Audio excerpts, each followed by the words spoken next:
Hallelujah, praise the Lord. ஆண்டவராகிய இயேசு கிறிஸ்து நாமத்தினாலே உங்களை வாழ்த்துகிறேன்.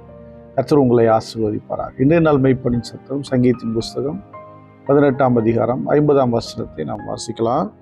தாம் ஏற்படுத்தின ராஜாவுக்கு மகத்தான ரட்சிப்பை அளித்து தாம் அபிஷேகம் பண்ணின தாவீதுக்கும் அவன் சந்ததிக்கும் சதா காலமும் கிருபை செய்கிறார். ஹல்லேலூயா. தாம் ஏற்படுத்தின ராஜாக்களை ஏற்படுத்துகிறவர் தேவன். அப்படியாகத்தான் தாவீதை ஏற்படுத்தின இஸ்ரேலுடைய முதல் ராஜா சவுல், இரண்டாவது ராஜாவாக தேவன் சிறு வயதிலேயே தாவீதை அபிஷேகம் பண்ணினார். ஒரு விலையேற பெற்ற ரட்சிப்பை தேவன் தாவீதுக்கு தந்தார். அது மட்டும் இல்லாமல் தாவீது மேலே வைக்கப்பட்ட அபிஷேகம் ஒரு விலையேற பெற்ற அபிஷேகம். சத்துருக்களை நிலை குலைய வைத்தது அவன் மேலிருந்த அபிஷேகம். சத்துருக்களை நிர்மூலமாக்கினது. சத்துருக்கள் தாவீது என்று பெயரை கேட்கும் போதே அலறினார்கள். அப்பேற்பட்ட ஒரு வல்லமுள்ள தேவ மனிதனாக, வல்லமுள்ள ஒரு யுத்த புருஷனாக தாவீது எழும்பினார். அது மட்டும் இல்லாமல் அவர் சொல்கிறாரு, உன் தலைமுறையை நான் என்ன பண்ணுவேன், ஆசீர்வதிப்பேன். எப்படின்னு பார்த்தீங்கன்னா, நீங்கள் சங்கீதத்தின் புஸ்தகம் 89ஆம் அதிகாரத்தில் சொல்கிறது, என்னால் தெரிந்து கொள்ளப்பட்டவனுடைய உடன்படிக்கை பண்ணி என் தாசனாகிய தாவீதை நோக்கி நான் சொன்னேன், என்றென்றைக்கும் என் சந்ததியை நிலைப்படுத்தி தலைமுறை தலைமுறையாக உன் சிங்காசனத்தை ஸ்தாபிப்பேன் என்று ஆணையிட்டேன் என்றீர். ஏத்தான் என்கிற ஒரு போதகன் எழுதுகிறார், ஒரு ஆசாரியன் எழுதுகிறாரு. எப்படி அப்படின்னா, தாவீது தலைமுறையில் நான் சிங்காசனத்தில் உட்கார வைப்பேன் அப்படின்னு சொல்லி. எனக்கு அன்பானவர்களே, ஏன் தாவீதுக்கு மட்டும் அப்படிப்பட்ட ஒரு கிருபை தேவன் கொடுத்தார்? ஏன் தாவீதின் தலைமுறையை தேவன் நினைத்தார் அப்படின்னு சொன்னீங்கன்னா, தாவீது சிறு வயதிலிருந்து தேவனை துதித்து தேவனை ஆராதித்து அவரிடத்தில் தயவையும் கிருபையும் பெற்றுக்கொண்டிருந்தார்.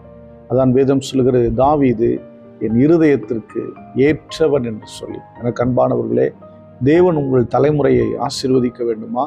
உங்கள் தலைமுறையை மேன்மையாக வைக்க வேண்டுமா? நீங்கள் தேவனை துதித்து அவரிடத்தில் தயவை பெற்றுக்கொள்ளுங்கள். தேவனை துதித்து அவரிடத்தில் கிருபையை பெற்றுக்கொள்ளுங்கள். தேவன் உங்களையும் உங்கள் தலைமுறையும் தேவன் நினைக்கிறவராக இருக்கிறார்.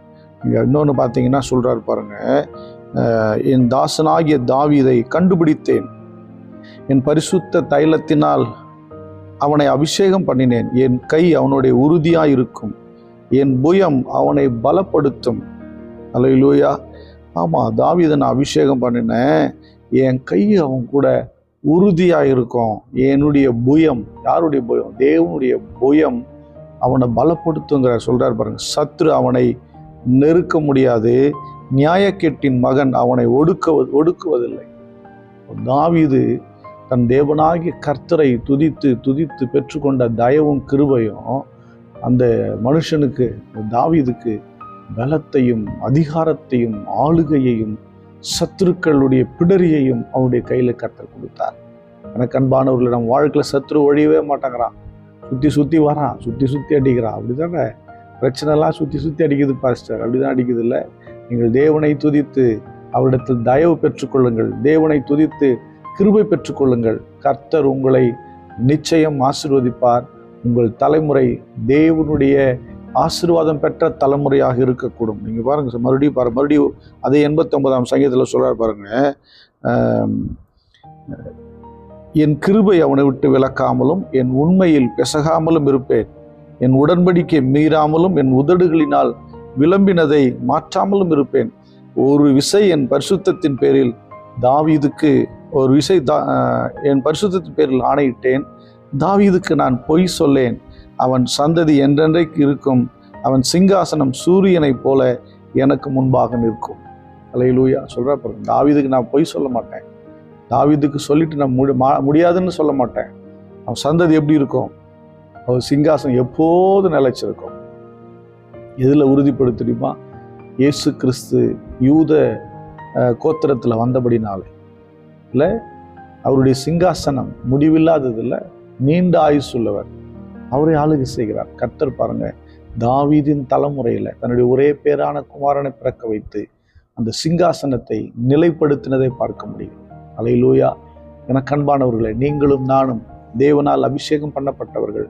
நீங்களும் நானும் தேவனை துதித்து தயவும் கிருபையும் பெற்றுக்கொண்டால் நம்முடைய தலைமுறை ஆசீர்வதிக்கப்பட்ட தலைமுறையாக இருக்கும். உங்கள் தலைமுறை நிலைத்திருக்கிற சகல சௌபாக்கியத்தை பெற்று வாழ்கிற ஒரு தலைமுறையாக இருக்கும். நம்மளாரும் ஸ்தோத்திரம் பண்ணுவோமா?